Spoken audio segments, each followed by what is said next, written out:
اس حدیث میں کچھ باتیں اور بھی ہیں اور وہ ذرا اہم ہیں، اس کو سنیے۔ آپ علیہ الصلوۃ والسلام نے جبریل امین کی اقتداء میں نماز پڑھی، جبریل نے امامت کی۔ اب سوال یہ پیدا ہوتا ہے کہ امام تو افضل ہوتا ہے اور مقتدی جو پیچھے نماز پڑھتا ہے وہ مفضول ہوتا ہے، یعنی وہ افضل سے کم ہوتا ہے۔ تو اب ادھر معاملہ یہ ہے کہ جو افضل ہیں وہ آپ صلی اللہ علیہ وسلم ہیں، یقیناً آپ سب سے افضل ہیں، ساری مخلوق سے افضل ہیں، اور امامت جو کر رہے ہیں وہ جبریل کر رہے ہیں، وہ آپ سے افضلیت میں کم ہیں۔ تو یہ کیسے ہوا؟ تو سنیے، اس میں یہ ہے، اب یہیں سے یہ بات، یہ مسئلہ سامنے آیا۔ بے شک امام عام طور پہ افضل ہوتا ہے، اس میں کوئی شک نہیں، امام بہتر ہوتا ہے، قوم کا بہتر شخص جو ہے وہ امامت کرتا ہے، لیکن یہ قاعدہ کلیہ نہیں ہے کہ جو شخص بھی امامت کر رہا ہے وہی افضل ہوگا اور پیچھے جو بھی اقتداء کر رہا ہے وہ اس سے کمتر ہوگا۔ یہ قاعدہ کلیہ نہیں، یہ ایسا مطلق قاعدہ نہیں ہے۔ کبھی کبھی اس کے برخلاف بھی ہو سکتا ہے کہ جو پیچھے کھڑا ہے وہ امام سے افضل ہو، یہ ہو سکتا ہے، اور جو آگے نماز پڑھا رہا ہے وہ اس سے کمتر ہو، ایسا ہو سکتا ہے، اور آج بھی ہو سکتا ہے۔ اور اس حدیث میں بھی ایسا ہی ہوا کہ رسول اللہ صلی اللہ علیہ وسلم افضل ہیں مگر پیچھے کھڑے ہیں، حضور افضل ہیں۔ اور پھر یہی نہیں بلکہ حضور نے تو صدیق اکبر رضی اللہ عنہ کے پیچھے بھی پڑھی ہے۔ تو غور فرمائیے، آپ بعض نمازیں صدیق اکبر رضی اللہ عنہ کے پیچھے پڑھی ہیں، اور کوئی نماز آپ نے حضرت عبد الرحمن بن عوف رضی اللہ عنہ کے پیچھے بھی پڑھی ہے، یہ بھی حدیث سے ثابت ہے، بخاری میں حدیث موجود ہے۔ تو آپ نے اپنے بعض اصحاب کے پیچھے بھی نماز پڑھی ہے۔ تو بہرحال پیچھے کھڑے ہونے والا یعنی مقتدی ضروری نہیں ہے کہ ہمیشہ امام سے کمتر ہی ہو، اس کا رتبہ زیادہ بھی ہو سکتا ہے۔ اور آج بھی ایسا ہو سکتا ہے کہ ایک امام امامت کر رہا ہو اور اس کا استاد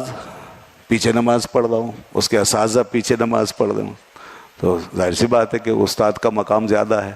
اس کے والد پیچھے نماز پڑھ رہے ہوں تو والد کا مقام ظاہر زیادہ ہے،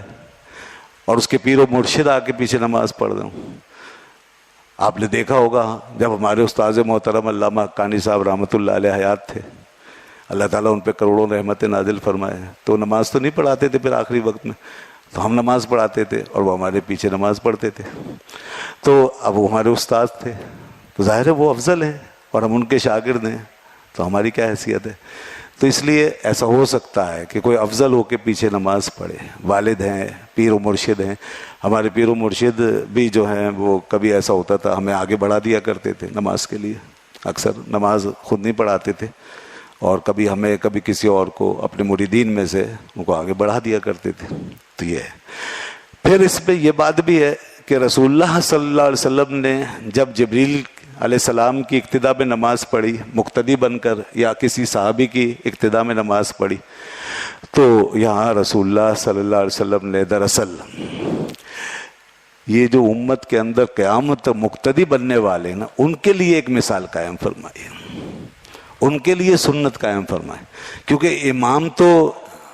حضور کی امامت کی سنت ادا کر رہا ہے، آپ نے امامت فرمائی اکثر، تو امام تو سارے کے سارے سنت ادا کر لیں گے، لیکن جو لاکھوں لوگ اکثریت امت کی مقتدی بنے گی وہ کس کی سنت ادا کرے گی اور اس کو کس کا ثواب ملے گا پھر؟ تو رسول اللہ صلی اللہ علیہ وسلم نے کبھی کبھی کسی کے پیچھے نماز پڑھ کے ان مقتدیوں کا ثواب بڑھا دیا، ان کی حوصلہ افزائی ہو گئی کہ وہ بھی اب بڑے اطمینان سے کھڑے ہو کے پڑھیں، چاہے وہ افضل ہیں یا مفضول ہیں، قطع نظر اس کے پیچھے اس نیت سے کھڑے ہو جائیں کہ ہمارے آقا نے بھی کبھی پیچھے نماز پڑھی ہے، تو اس طرح ان کو بھی حضور کی اقتداء کا ثواب، حضور کی پیروی کا ثواب ملے گا۔ یہ ہو گیا اس میں فائدہ ہم لوگوں کا۔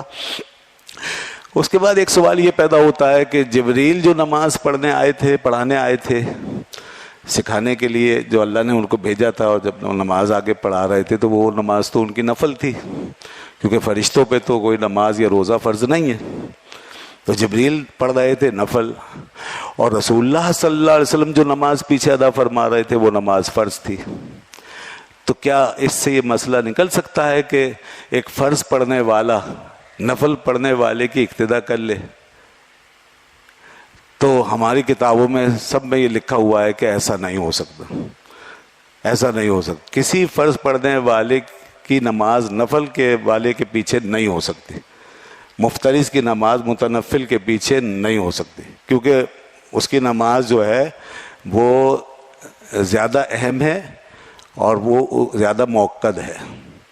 اور نفل پڑھنے والے کی جو نماز ہے وہ اپنے اختیار سے پڑھ رہا ہے، اس کی نماز کم اہم ہے،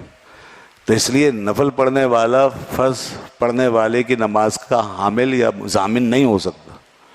تو اس کا امام نہیں بن سکتا۔ ہاں فرض پڑھنے والا اگر فرض پڑھ رہا ہے تو پیچھے کوئی نفل کی نیت سے کھڑا ہو جائے تو یہ ہو سکتا ہے، یا دونوں فرض پڑھ رہے ہیں جیسے آپ پڑھتے ہیں، لیکن اگر کوئی فرض پڑھنے والا نفل پڑھنے والے کے پیچھے کھڑا ہے تو نماز نہیں ہوگی، یہ مسلمہ مسئلہ ہے۔ مگر یہاں کیا ہے، یہاں پر جبریل دیکھیں نفل پڑھ رہے ہیں اور حضور فرض نماز ادا فرما رہے ہیں، تو اس کو سمجھنا ہوگا، اس کے جواب علماء نے یہ دیے۔ اب جو صرف حدیث پڑھ لیتا ہے نا، تو وہ اس طرح کے مسئلے خود نکال لیتے ہیں پھر، اور اپنا اجتہاد کرتے ہیں اور کہتے ہیں دیکھو جی یہ ہو سکتا ہے، مولویوں نے خواہ مسئلے نکالے، فوراً اٹھا کے مولویوں پہ اٹیک کر دیں گے، ان پہ اعتراض کر دیں گے۔ پتہ ہوتا کچھ ہے نہیں، جہالت ہے کہ مولوی بھی اگر کوئی مسئلہ بیان کر رہا ہے تو قرآن و حدیث سے نکال دینا، ان کے سامنے ساری چیزیں ہوتی ہیں،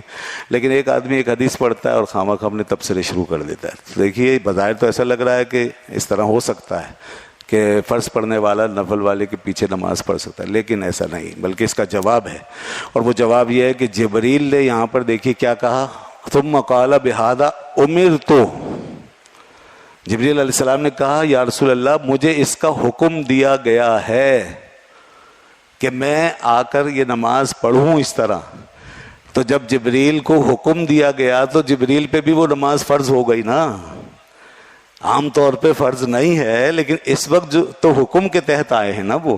تو جب حکم مل گیا ہے تو اب ان پہ بھی نماز فرض ہو گئی ہے، تو اب ان کی نماز بھی نفل نہیں ہے، فرض ہے،